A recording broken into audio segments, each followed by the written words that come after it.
ममता बहुत ही सीधी और प्यारी लड़की थी, वहीं सुनील एक सरल और आगे बढ़ने की सोच रखने वाला लड़का।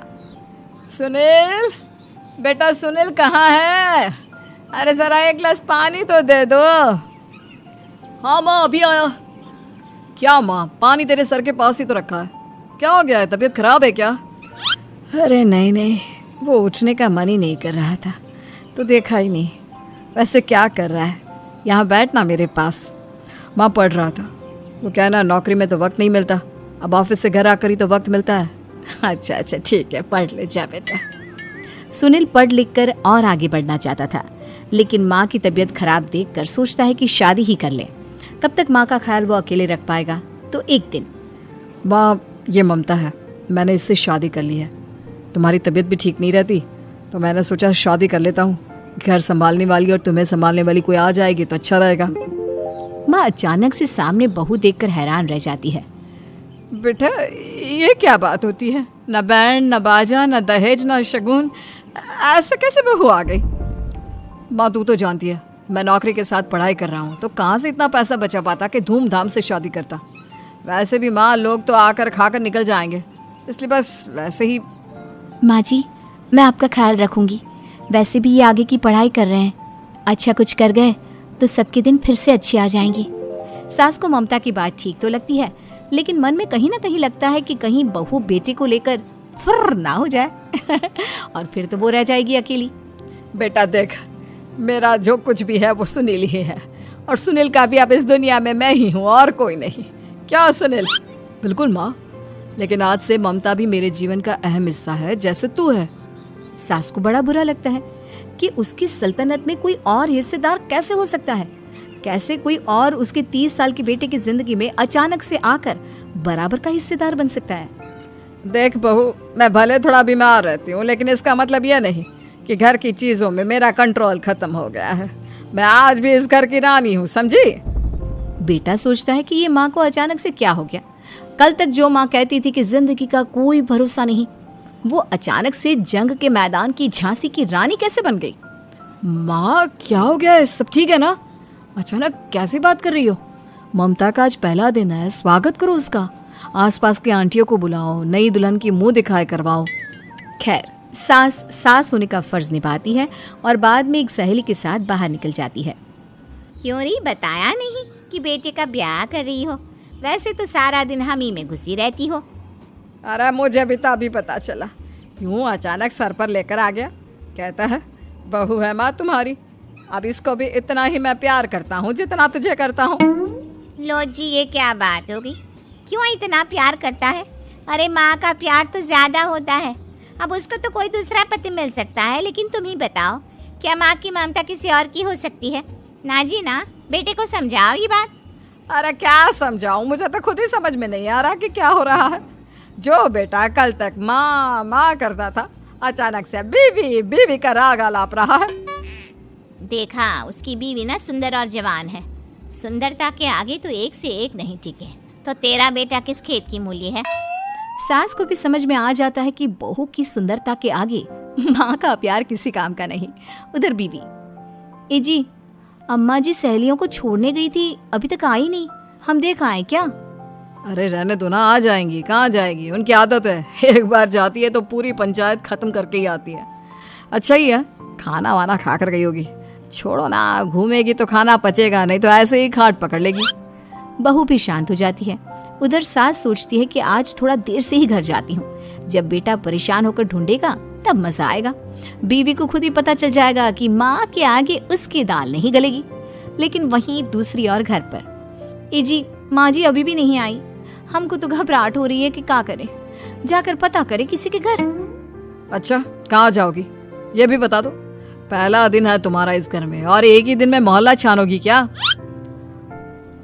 हाँ, तो आप भी तो नहीं जा रहे हैं ना, हमको फिक्र हो रही है। अरे यार, ये रोज का है अम्मा का, खाओ और सो जाओ। बस फिर क्या था। बेटा बहू खाना खाते हैं और कमरे में सोने चले जाते हैं। उधर जब सास को कोई देखने नहीं आता तो वो हार कर घर आ जाती है, जहाँ वो देखती है कि सारे घर की लाइट्स बंद है।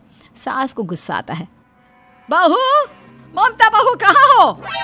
लेकिन सारे दिन की थकी बहू को ऐसी नींद आती है जैसे किसी ने भांग की गोली खिला दी हो। वो तो नहीं उठती। उठकर आ जाता है बेटा। क्या बात है अम्मा, काहे चिल्ला रही हो? अरे सो जाओ ना, सुबह की थकी है बहू, वो सो रही है, जोर से बोलोगी तो नींद खुल जाएगी उसकी। माँ को गुस्सा आ जाता है। फिलहाल तो सो जाती है, लेकिन मन ही मन ढेर सारा जहर बहू के लिए भरा होता है। सुबह बहू चाय बना रही होती है कि सास धीरे से गैस तेज कर देती है, जिससे चाय का बर्तन जल जाता है। और जैसे ही बहू चाय का बर्तन उठाती है, उसका हाथ जल जाता है। मेरा हाथ जल गया। वो जोर जोर से चिल्लाकर इधर उधर भागती है कि सास थोड़ी देर में उसके हाथ में पानी डाल देती है। हाय रे बहू, क्या कर रही हो? पहली बार रसोई छुई हो क्या? सासू माँ गलती से गैस तेज रह गई थी और बर्तन जल गया, जिससे मेरा हाथ जल गया।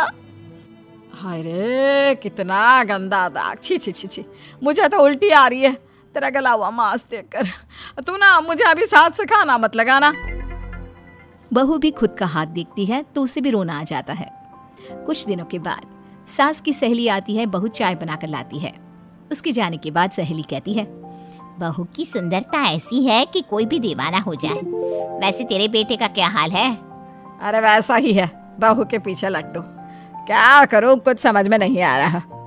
मैंने तो बहू के चेहरे पर दिवाली के पटाखे की चक्री फेंक दी, उसका पूरा चेहरा जल गया।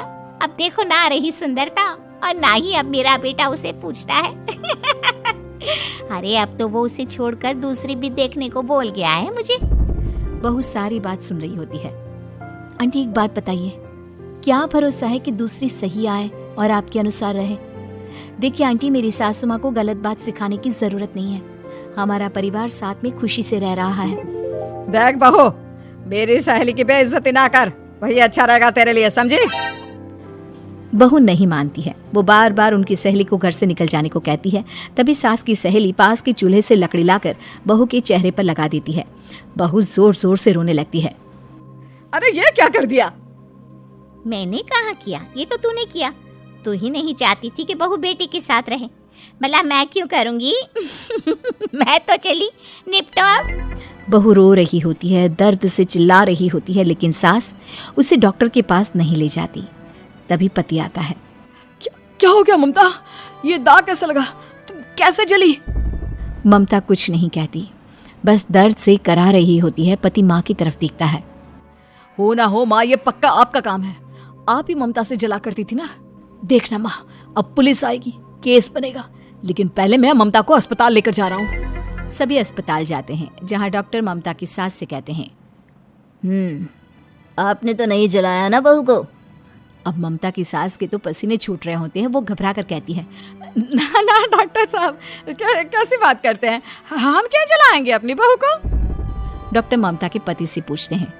देखिए, क्योंकि ये ससुराल में जली है तो मामला पुलिस का बनता है, तो आप पहले पुलिस को बुलाइए, तभी इलाज पूरा होगा। सास डर जाती है कि अब तो बच्ची जिंदगी जेल में ही रहना होगा। रहने दीजिए ना, पुलिस को क्यों बुलाना? सारी हंसी खत्म हो जाएगी जब पुलिस के डंडे पड़ेंगे। बहू को जलाना भले ही बहुत आसान हो, लेकिन उसके बाद सारी जिंदगी जेल की हवा खाना। सास डर जाती है। पुलिस आती है। पास लेटी दर्द से करा रही ममता स्टेटमेंट देती है। तो क्या हुआ था? कैसे जली आप? ममता पास खड़ी सास को देखती है।